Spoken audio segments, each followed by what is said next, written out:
욥기 지난 주간에 우리 무슨 얘기했죠?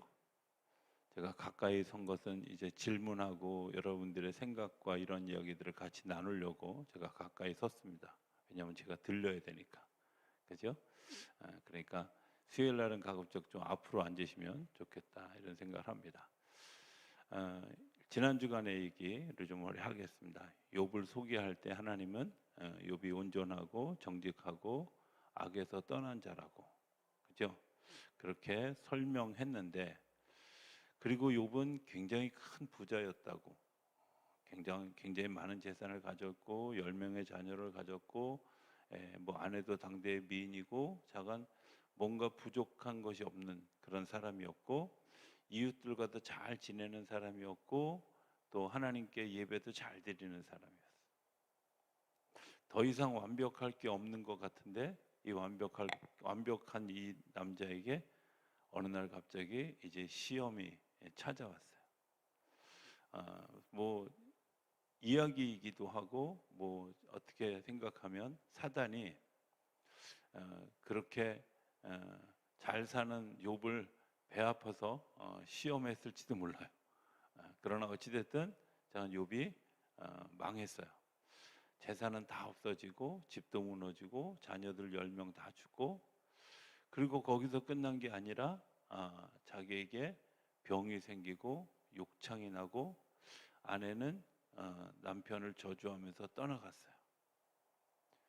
욥기 2장에 보면 이렇게 얘기합니다. 욥기 2장 11절, 성경 그냥 핀 상태로 가지고 계세요. 11절에 보면 그때 욥의 친구 세 사람이 이 모든 재앙이 그에게 내렸다함을 듣고 각각 자기 지역에서부터 이르렀으니 곧 대만 사람 엘리바스와 수아 사람 빌닷과 나아마 사람 소발이라. 그들이 욥을 위임하고 위로하려 하여 서로 약속하고 오더니, 어느 정도였냐면 눈을 들어 멀리 보매 그가 욥인지 알기 어렵게 되었으므로 그들이 일제히 소리질러 울며 각각 자기의 겉옷을 찢고 하늘을 향하여 티끌을 날려 자기의 머리에 뿌리고 밤낮 7일 동안 그와 함께 땅에 앉았으나 욥의 고통이 심함을 보므로 그에게 한마디도 말하는 자가 없었더라. 자, 친구들이 왔는데 욥을 보니까 욥이 전에 그 욥이 아니야. 전에 그 욥이 아니에요. 그러니까 할 말이 없는 거예요. 7일 동안 정말 막 그냥 같이 울다가 할 말이 없어서 그냥 같이 앉아서 7일 동안 그냥 멍하니 있어. 자, 욥은 이런 일을 겪었을 때 첫 반응이 어떻게 반응했냐면 10절에 보면 9절에 이렇게 하겠습니다. 9절에 보면 그의 아내가 그에게 이르되 당신이 그래도 자기의 온전함을 굳게 지키겠느냐? 하나님을 욕하고 죽으라. 그가 이르되 그대의 말이 한 어리석은 여자의 말 같도다. 우리가 하나님께 복을 받았은즉 화도 받지 아니하겠느냐 하고 이 모든 일에 욥이 입술로 범죄하지 아니라. 우리가 많은 분들이 이제 이 욥의 이 이야기를 하면서 욥은 끝까지 범죄하지 않았다고 하고 단정 거기까지예요. 거기까지. 자, 우리가 이제 한번 이런 생각을 해봤으면 좋겠습니다. 욥처럼 제가 어디 가서 이런 질문을 한번 했더니 어떤 분이 이렇게 대답하는 분이 있어요.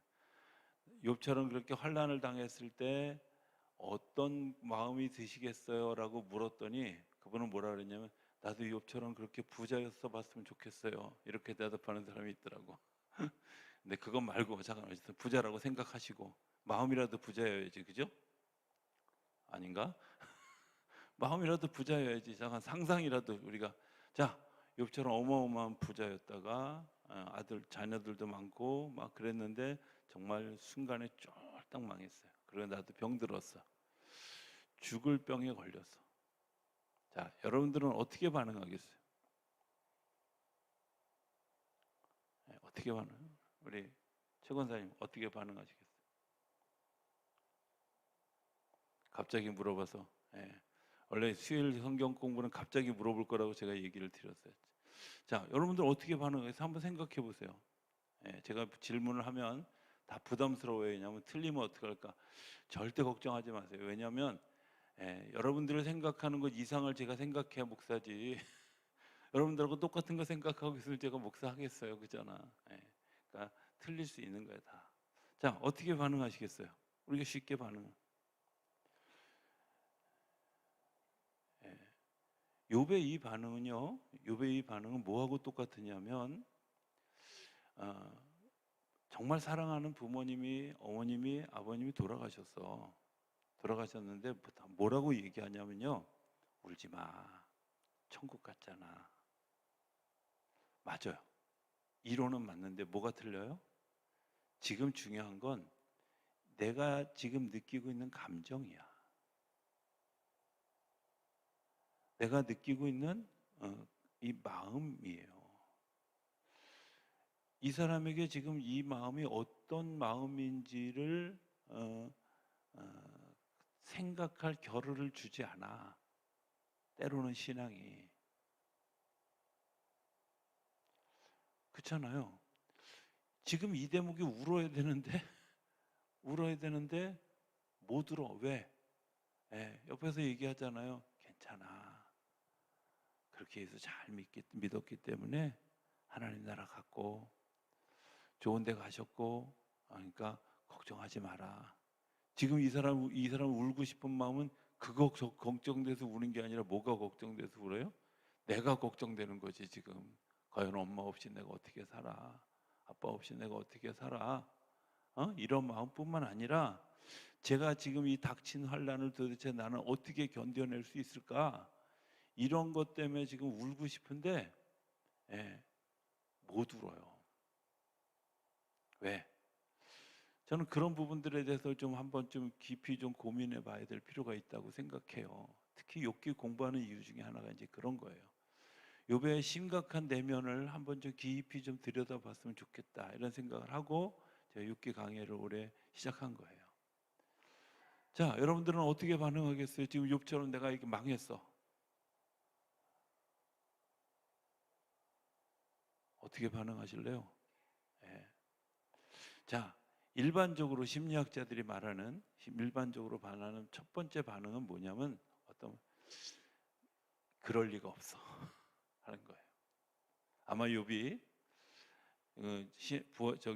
그 종들이 와가지고 당신의 그 재산들을 이웃 부족이 다 와서 죽이고 뺏어갔습니다. 그랬을 때 욥의 반응은 아마 성경에 나오지 않지만 욥이 제일 먼저 했던 반응은 뭘까? 내 눈으로 보기 전에는 난 못 믿어. 그리고 그 가축들이 있는 곳을 찾아가 봤을 거예요. 여러분들 같으면 그렇게 하지 않겠어요? 예? 아니에요? 자, 자녀들이 10명이 어느 날 파티하다가 정말 한순간에 집이 무너져가지고 10명이 다 죽었어요. 그 이야기를 하인으로부터, 종으로부터 들었어요. 여러분들 들었는데, 아, 그래, 죽었어?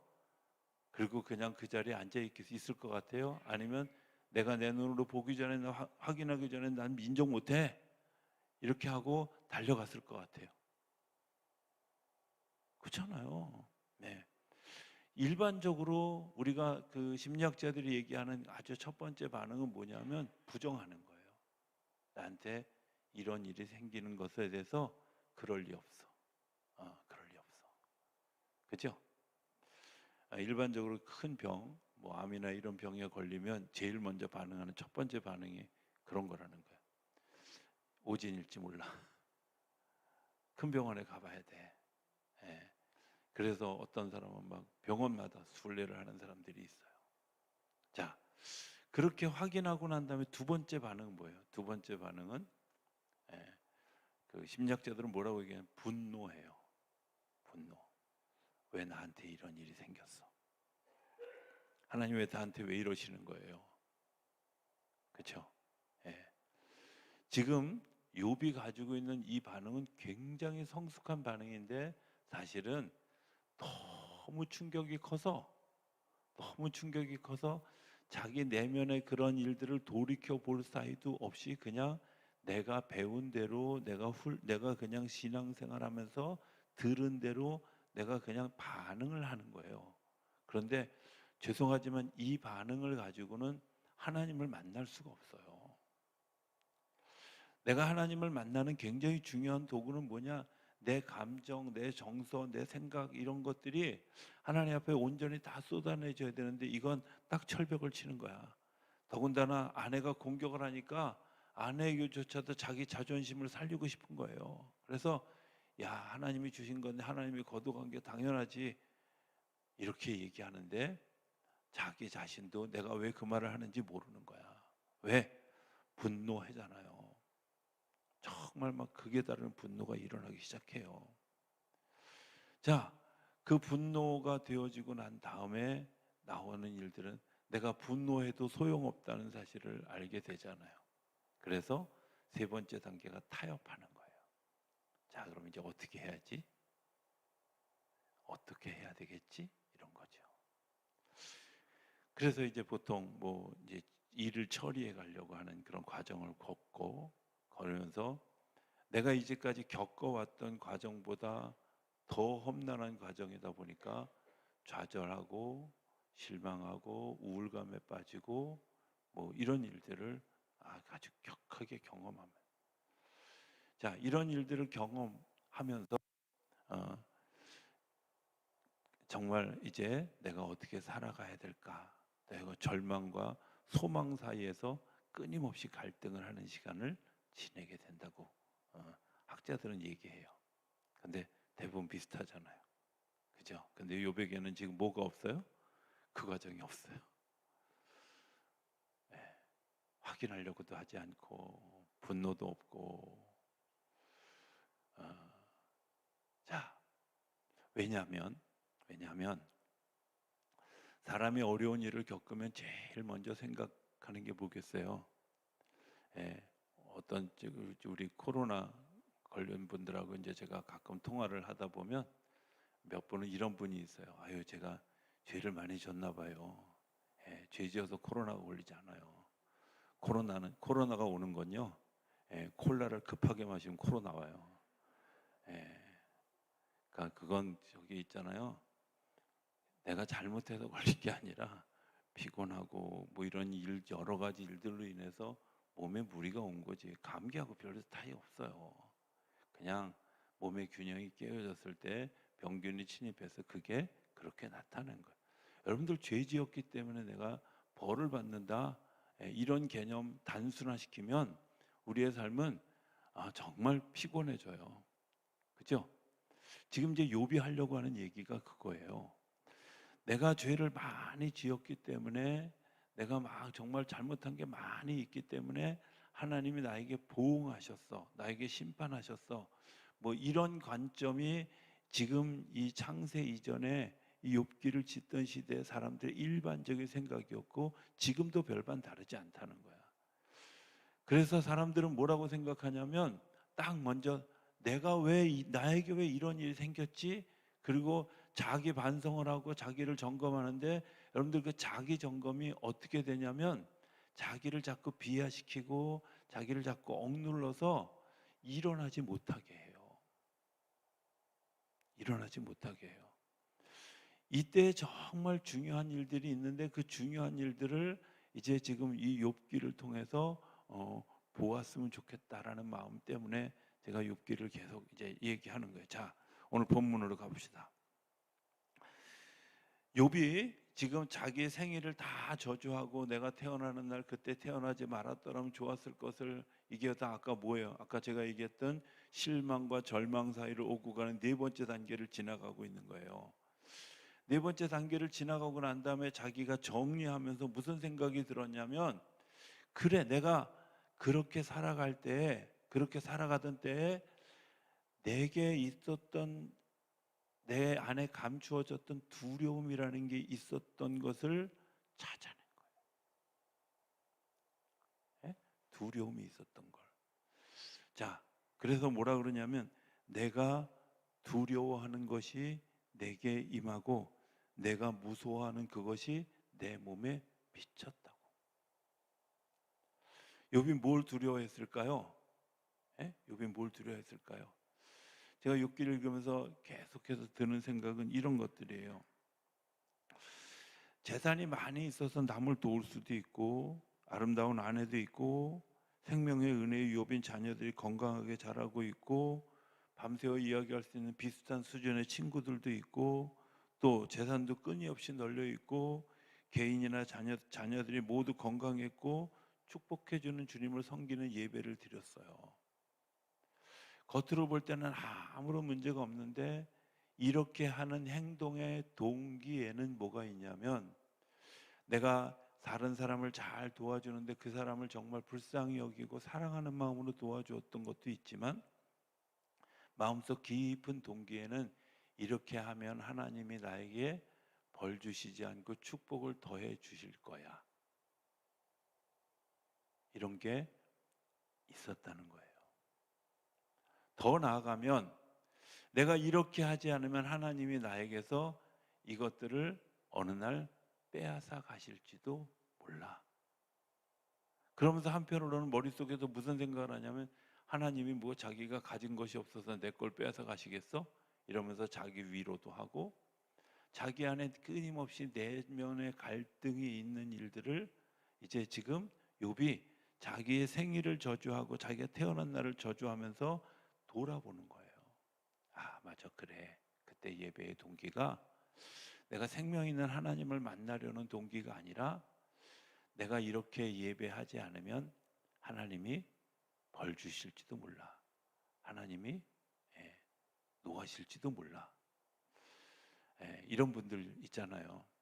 주일날 교회에 이렇게 코로나 이전에 보면 주일 성수하라고 막 교회에서 자꾸 얘기하니까 주일 한 번 빼먹으면 막 빼먹었는데 어디 가서 다리 다치면 내가 주일 빼먹었더니 다리 다쳤다고 하나님이 다리 몽둥이를 부러뜨렸다고 막 이렇게 얘기하잖아. 아니에요. 그 자기가 잘못해서 넘어진 거지. 하나님이 그런 하나님이 아니에요. 여러분들 절대 하나님을 그런 하나님으로 알지 않게 되길 바랍니다. 근데 그런 마음이 있는 거잖아, 우리 안에. 그죠? 하나님이 나에게 잘하면 칭찬해주고 못하면 벌주고 내가 더 잘못하면 야단치시고 그런 하나님으로 인식하고 있는 거야. 근데 그 하나님은 죄송하지만 여러분들이 알고 있는 하나님은 정말 하나님 중에 아주 작은 부분이에요. 그러면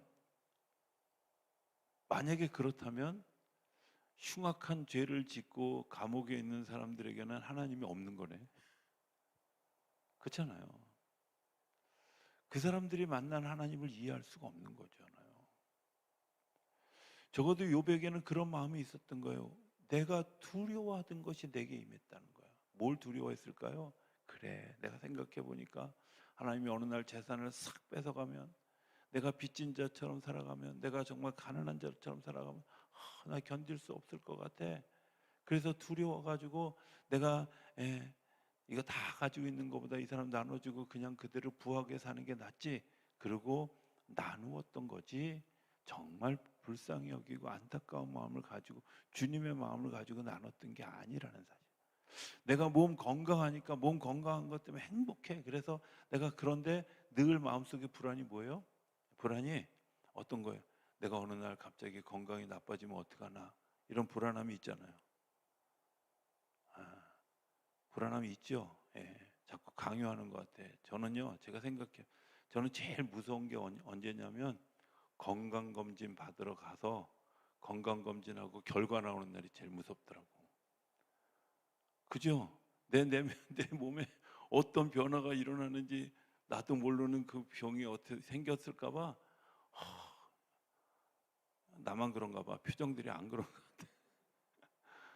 되게 불안하잖아요. 여러분들 욥이 지금 그 심정을 얘기하는 거예요. 내가 걱정하던 일이, 내가 근심하던 일이, 내가 그렇게 닥치지 않았으면 좋겠다고 생각했던 일들이 내 몸에 닥쳤고 내 삶에 닥쳤어. 이제 올 게 왔어. 자, 인정했는데 돌이켜 보니까 뭐예요? 내가 지금 이제 뭔가 지금 다시 시작을 해야 되는데 다시 시작할 용기는 없고, 그리고 다시 시작할 용기가 없어서 자기 자신을 자꾸 돌이켜보는데 내가 무슨 죄를 지었을까 막 이런 복잡한 생각들을 하지 않았겠어요. 그런데 욥이 그런 이야기를 이렇게 되돌아보면서 자기가 생각할 때 이게 지금 현실이구나. 내 눈앞에 펼쳐진 일이구나 하는 것을 알았어요. 여러분들 이게 되게 중요하죠. 여러분들 안에 어떤 일들이 일어나면 제일 먼저 중요한 일이 여기서부터 시작해야 된다는 거예요. 이걸 좀 이제 어려운 얘기로 하면 현재에서 뭘 보냐면 과거 시점에서 자꾸 나를 보려고 그래요. 내가 건강했을 때, 내가 젊었을 때, 저한테도 좀 사실 그런 병이 있거든요. 내가 젊었을 때는 안 그랬는데 이게 왜 갑자기 이렇게 몸이 축축 늘어지고 막 어느 날 보면 막 머리에 흰 게 막 왔다 갔다 하고 막 이러면 오늘 아침엔 또 갑자기 세수하다가 자기가 인상 써놓고는 거울을 써보고 주름살이 다 있네 막 이러고 또 건심을 하고 이게 있잖아요. 사람이 현재 시점에서 과거로부터 보는 거야. 근데 하나님은 우리로 하여금 현재 시점에서 미래를 보도록만 보여주시려고 하는 거예요. 미래를 보려면 내가 선 자리에서 지금 내가 선 자리가 이거 다 인정하는 거야. 재산 다 망가졌습니다. 자녀들 다 죽었습니다. 나는 병에 걸린 사람입니다. 나는 아내도 도망간 사람입니다. 나는 홀로 있는 사람입니다. 이게 내 현실인 것을 받아들이는 거예요. 그래서 26절에 나에게는 평온함도 없고 안일도 없고 휴식도 없고 다만 불안만이 있구나. 뭐가 있다고요? 나는 불안만이 있는 거예요. 여러분들 이게 인정되어져야 뭘 할 수 있냐면 기도라는 걸 할 수 있어요. 이게 인정되어져야 내가 하나님을 향해서 손을 내밀 수 있어요. 내가 어떤 죄를 지었을까요? 내가 무슨 잘못을 저질렀기에 이렇게 됐을까? 절대 하나님께 기도하지 않아요. 오히려 기도하다 화내요. 하나님, 내가 죄 지은 거 없는데요. 나 잘못한 거 없는데요. 아니 내가 그 정도 잘못했기로서는 이렇게까지 하실 겁니까? 막 이러면서 화내요. 오히려 기도 안 돼요.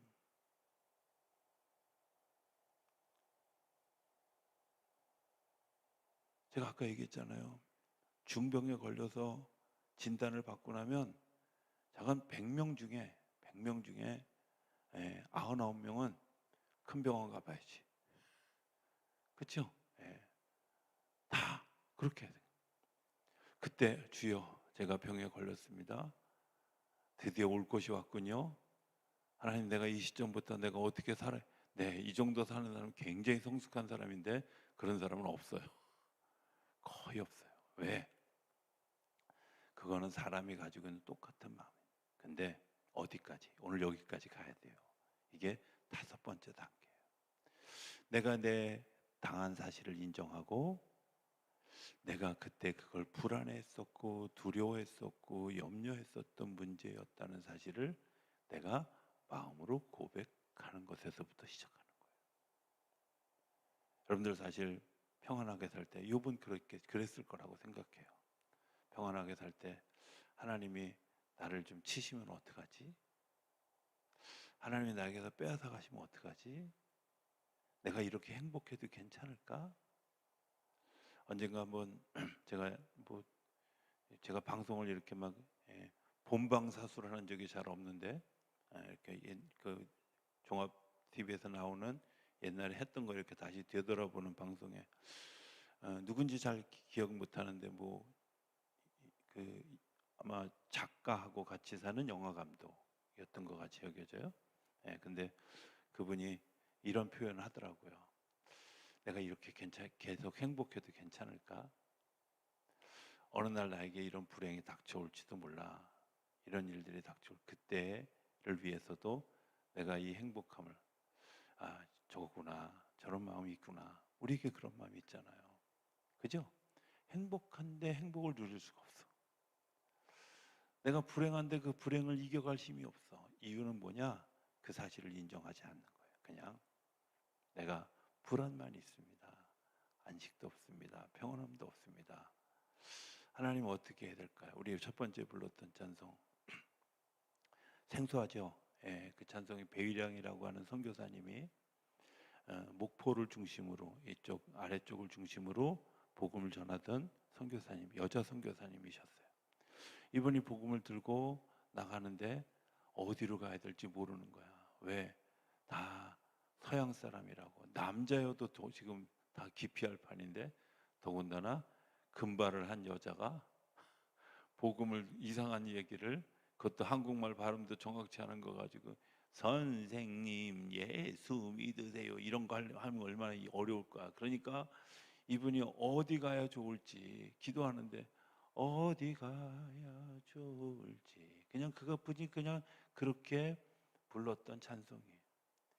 근데 그분은 복음을 위해서 그렇게 했지만 오늘 우리들의 삶은 그렇지 않잖아요. 어떤 때 내가 어찌해야 좋을지, 어디 가야 좋을지, 어떻게 해야 좋을지 나는 알지 못하니 주여 가르쳐 주세요. 이거는 내가 못한다고 하는 사실을, 내가 없다고 하는 사실을, 내가 아무것도 소유한 것이 없다는 사실을 인정해야만 돼요. 나눌 수 있는 거, 제 경험에 의하면 저는 그렇다고 생각해요.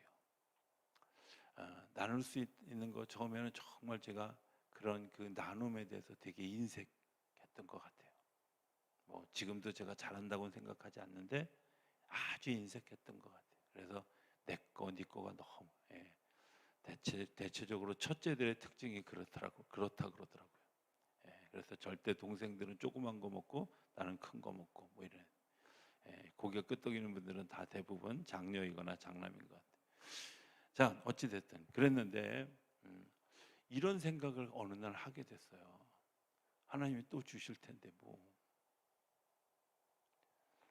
때를 따라 하나님 주실 텐데 뭐, 지금 내가 가지고 있는 거 이거 내 주머니에 놔두면 썩기는 하지 차라리 쓰지. 제가 옛날에는 뭘 새 걸 사면요, 이 새 걸 사다 놓고 한 2, 3년을 안 썼어요. 그러니까 새 거를 헌 걸 만들어서 쓰더라고. 아끼느냐고. 근데 제가 그때 들었던 이야기가 충격적이었어요. 아끼다 못 된다 이런 말이 있잖아. 그죠? 근데 있잖아요. 새 거 보니까 제가 맨날 새 걸 사다가 중고로 쓰더라고. 몇 년 묵혀가지고. 사실은 지금 사서 지금 써야 되는 거잖아. 지금 사서 지금 쓰면 하나님이 그 다음 것들을 공급해 주실 건데 그거 아끼느냐고 막 아끼고 안 쓰다 보면 나중에 고물되죠. 뒤처져죠. 앞으로 가는 일이 되게 중요한데 그거 인식이 뭐예요? 하나님께서 나와 함께 하셔서 나를 이끌어 가실 것이라고 하는 사실을 인정하기 시작하면, 그리고 이 일이 정말 하나님이 하시는 일이라고 하면 하나님이 욥이 이야기했던 것처럼 그래 주신 분도 하나님이신데 뺏어가는 분도 하나님이셔. 그럼 다시 주실 분도 하나님이라는 사실을 인정할 수 있잖아요. 그렇죠? 내가 망하면 망하는 사람들이 정말 망하는 사람들의 특징이 뭔지 아세요? 망하면 그게 끝인 줄 알아. 죄송하지만 끝이 아닙니다. 끝이 아닙니다. 다시 시작할 수 있는 깃틀인 것을 기억하실 수 있게 되길 바랍니다. 여기가 끝이라고 생각하면 얼마나, 그게 저는 욥이 걸렸던 종기 뭐 이런 악종이 나는 병들이라고, 우리 안에 그런 요소들이 너무나 많이 있잖아요. 너는 이것 때문에 안 돼. 너는 이래서 안 돼. 너는 성격이 이래서 안 돼. 너는 뭐 게을러서 안 돼. 너는 산만해서 안 돼. 안 될 조건을 들여다대면 될 일이 세상에 아무것도 없어요. 그런데 하나님은요, 우리가 잘하는 그거 한 가지로 사용하셔서 하나님이 글을 쓰시지, 성경을 잘 들여다보면 베드로와 안드레가 형제잖아요. 아닌가요? 어떻게 배씨하고 안씨가 성제가 돼요? 이렇게 물어보면 곤란합니다. 베드로하고 안드레가 형제예요. 근데요, 베드로하고 안드레는 성격이 정말 정반대예요. 안드레는 어떤 유형의 사람이냐면 남들이 막 큰 거 돌아보고 있을 때 작은 것, 빈틈 있는 것들을 잘 메워. 오병이어의 기적을 만들 때 물고기 2마리와 보리떡 5덩어리를 가지고 도시락 싸가지고 온 아이의 그 헌신을 중개해 가서 예수님께로 데려온 사람이 누구예요? 안드레였어요. 베드로는 절대 그거 못해요. 베드로는요 큰 거밖에 못 봐. 그러니까 베드로는 막 설교하는데 막 5천 명, 3천 명이 회개하고 막 물고기를 잡아도 막 배가 두 배에 넘치도록 잡아야 베드로는 야 일했네 이 정도 되는 거지. 안드레처럼 그렇지 않단 말이에요. 그러니까 그런데 베드로 보고 야 너는 왜 그렇게 세밀하고 그렇게 그런 것들을 못 봐? 이렇게 자꾸 얘기하면 베드로는 자기 기능을 상실해요. 자기가 뭘 잘하는지 모르게 되는 거예요. 안드레 보고 야 너 좀 폭 좀 넓혀서 베드로처럼 좀 이렇게 해봐. 안드레는요 태생적으로 그게 어려워요. 그가 가지고 있는 장점은 뭐냐면 그 장점을 통해서도 하나님을 쓰시는 거예요. 오병이어의 기적은요 베드로 같은 사람은 절대 못하는 거예요. 이해되시나요? 예. 하나님이 내가 잘할 수 있는 그거, 내가 잘하는 거 그거 하나를 하나님이 나를 사용하실 때, 자 주님 제가 예 맞아요. 제가 그거 하나는 잘할 수 있어요. 그래? 그거 가지고 네가 사는 거예요. 제가 딴 거 못하는데요. 게을러 가지고 그냥 앉으면 주여 하고 기도하면 제가 3시간도 4시간도 기도할 수 있어요. 그런데 엉덩이가 들썩들썩 하는 사람은 절대 3시간 4시간 기도 못해요. 그렇잖아요. 이게 차이가 어떤 사람은 일하는 영성이 있고 어떤 사람은 기도하는 영성이 있고 달라요. 물론 다 여러 가지 색깔들이 있지만 중요한 건 내가 잘할 수 있는 그거. 여러분들 그거 발견하는 거잖아. 욥이 지금 발견한 거 뭐예요? 맞아. 내가 그거 불안해했었어. 그래서 예배 드렸어. 그래서 자녀들에게 예배 강요했어.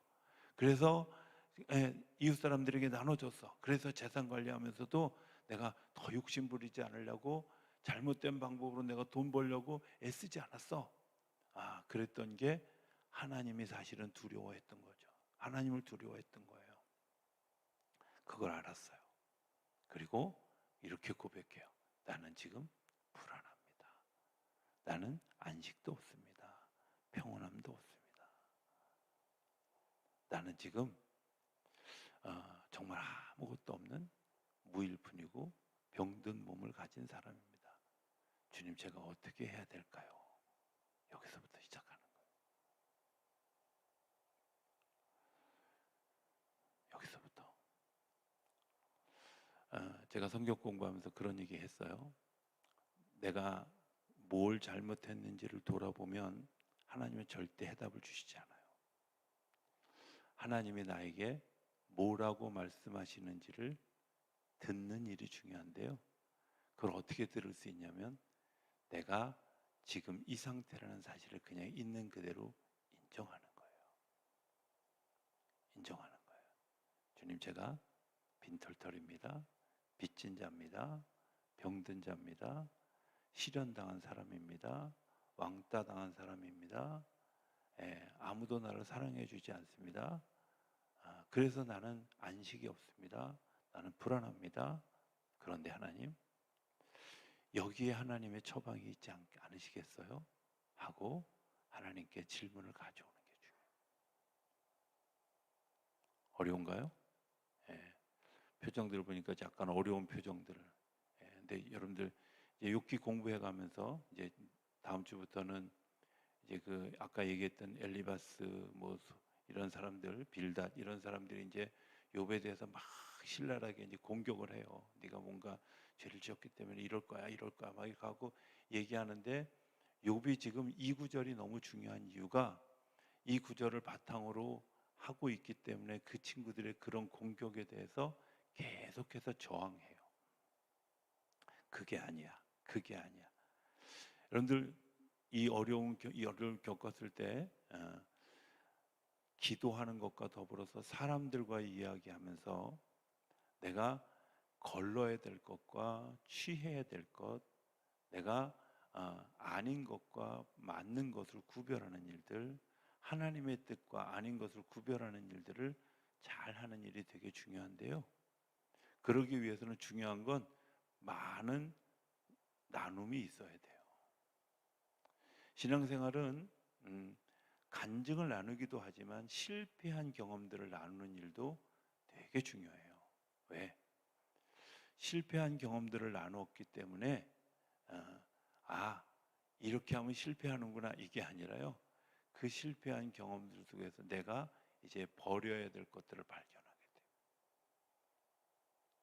저 사람의 경우는 이게 되는 경험이지만 나에게는 아닐 수도 있어. 뭐 이럴 수 있지만 잠깐 어찌됐든 여러 가지 놓고 하나님 앞에 기도하는 거야. 하나님, 저런 사람은 저렇다는데 저는 어떤 경우에요? 뭐 이렇게 자기 자신을 돌이켜 보면서 하나님이 나를 어떻게 바라보고 계시고 어떻게 인도해 가실까 하는 것을 아는 것.